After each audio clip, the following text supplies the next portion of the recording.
Good afternoon. My name is Sneha Cherukuri, and I'm a senior at Madison Central High School. I want to thank the school board for giving me the opportunity to speak today.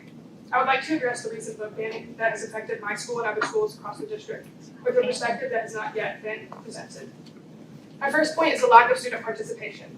From 2018 to 2021, I was elected to serve as my grade's class president, and this year I was selected by the student body as the student body president. As the elected representative of the Madison Central student body, it is my responsibility to voice the opinions of the students to those in power. Being a public school district, the Madison County School District has a duty to make sure every student is represented, heard, and has the intellectual freedom to learn whatever they want. Restricting books from our libraries defies each of these rights. The Madison County School Libraries follow the Library Bill of Rights as outlined by the American Library Association. The Bill of Rights protects intellectual freedom, or the, and I quote, rights of library users to read, seek information, and speak freely as guaranteed by the First Amendment, end quote. The request of one person to prevent his or her child from reading material they'll feel is inappropriate is understandable. What is not understandable, however, is why that should prevent me from seeking literature that I can learn from and connect to. I'm aware that through parental consent I have the ability to read books from this restricted list. However, as a 15 through 19-year-old being sent to a public school, students have the right to choose for themselves what they supplementally learn, independent of their parents. Adding this intermediary step takes the intellectual freedom guaranteed by the United States Constitution away from the students and devalues each student's personal connection with literature.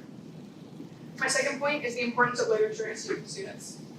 Literature for many students serves as an escape from reality, as an outlet to see themselves represented in works of art. Understanding the points of view of different people prepares students to receive the world in the future with empathy. Facing difficult situations that are fiction but could, without a doubt, happen in reality, prevent the ignorance and sheltered mindset that we are privileged to have here in Madison. Ideas such as police brutality, rape, and depression are sadly inevitable to encounter, whether it's through social media, news, or even personal relationships.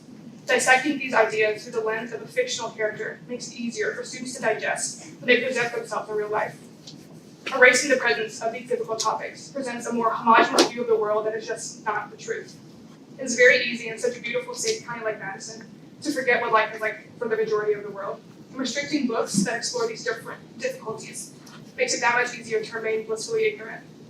High school serves the purpose of preparing the young adults that come through to become valuable members of a diverse, ever-changing society. Painting the world as something that it does not protect students is doing students a disservice. Furthermore, having books with these difficult topics simply existing on library bookshelves does not paint the schools of Madison County in a negative light.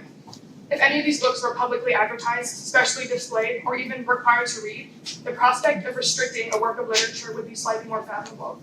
But this is not the case. These books are simply placed on the bookshelf like any other book, ready to be sought out by any student that wants to learn. My third point is the blatant targeting of people of color and LGBTQ members.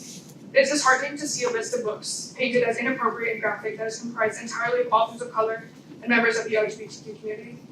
In a public school district that is praised as being inclusive to all students regardless of race, background, sexual orientation, or any other defining factor, it is unwise and unacceptable for the school district to continue moving forward with a process that can be seen as discriminatory. I said previously that having these books in the libraries does not paint the school district in a negative light.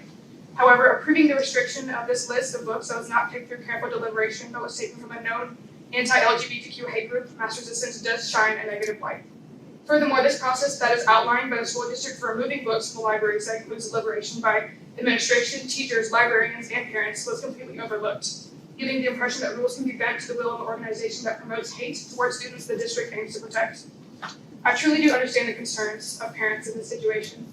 I do not, however, think the concern of one parent should affect the rights of a different student.